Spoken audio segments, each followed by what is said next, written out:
ഇന്നത്തേത് ഗോവ യാത്രയുടെ തുടർ വിശേഷങ്ങളാണ്. റിസോർട്ടിൽ ചെന്ന് ചെക്ക് ഇൻ ചെയ്ത് റെസ്റ്റ് എടുത്തതിന് ശേഷം വൈകുന്നേരം 3:30 ഞങ്ങൾ കറങ്ങാനിറങ്ങി. ഞങ്ങൾ ആദ്യം പോകുന്നത് റെയ്സ് മാഗോസ് ഫോർട്ടിലേക്കാണ്. ഈ യാത്രയുടെ സന്തോഷം ഞങ്ങളുടെ രണ്ടുപേരുടെ മുഖത്ത് തെളിഞ്ഞു കാണാം. നമ്മുടെ റിസോർട്ട് വരുന്നത് കലങ്ങോട്ടാണ്. അവിടെ നിന്ന് ഏകദേശം 11 കിലോമീറ്റർ ഡിസ്റ്റൻസ് ആണ് ഇങ്ങോട്ടുള്ളത്. പോകുന്ന വഴിയില് ഈ ഒരു അടിപൊളി പള്ളിയും ഞങ്ങൾ കണ്ടു. എന്റെ മോനെ, ഇതാരാ പോകുന്നേന്ന് നോക്കി. നമ്മുടെ തെന്നിന്ത്യൻ താരസുന്ദരി തമന്ന ഭാട്ടിയ.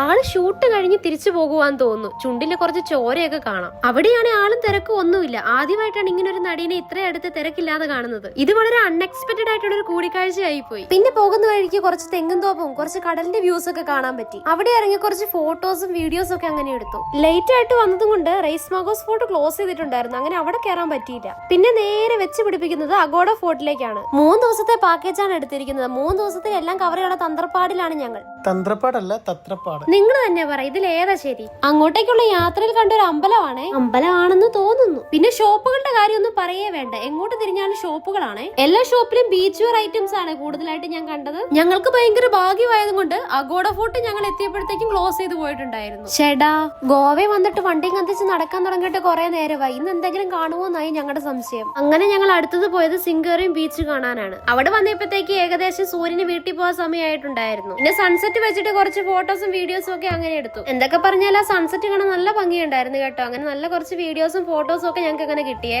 അതൊക്കെ പുറകെയുള്ള വീഡിയോസിലൊക്കെ ആയിട്ട് ഞങ്ങൾ അപ്ലോഡ് ചെയ്തേക്കാവേ. ഞങ്ങൾ കിടന്ന് കറങ്ങുന്നത് എന്താന്നായിരിക്കും നിങ്ങൾ ആലോചിക്കുന്നത്. ചുറ്റുമുള്ള വ്യൂസ് ഒക്കെ നിങ്ങളൊന്ന് കറങ്ങി കാണിച്ചതാണേ. ഒരു റീൽ എടുക്കാനുള്ള തന്ത്രപ്പാടാണ് നിങ്ങൾ ഈ കാണുന്നത്. ടേക്ക് എടുത്ത് എനിക്ക് തലയും കൂടെ കറങ്ങാൻ തുടങ്ങിയേ. പിന്നെ ബീച്ചിൽ ബോട്ടിങ്ങും കാര്യങ്ങളൊക്കെ നടക്കുന്നുണ്ടായിരുന്നേ. അതൊക്കെ ഇങ്ങനെ കുറച്ചു നേരം നോക്കി നിന്നേ. എന്തൊക്കെയോ ടൈപ്പ് ബോട്ടുകൾ ഉണ്ടായിരുന്നു കേട്ടോ. അതിന്റെ ഒന്നും പേരൊന്നും എനിക്ക് അറിഞ്ഞുകൂടാ. അങ്ങനെ അവിടെ കുറച്ച് സമയം സ്പെൻഡ് ചെയ്ത് കഴിഞ്ഞ് ഞങ്ങൾ നേരെ പോകുന്നത് കാൻഡോലി ബീച്ചിലേക്കാണ്. നൈറ്റ് ആയപ്പോഴേക്കും ലൈറ്റ്സും പാർട്ടിയും കാര്യങ്ങളൊക്കെ ആയിട്ട് ബീച്ച് മൊത്തം ഓൺ ആയിട്ടുണ്ടായിരുന്നേ.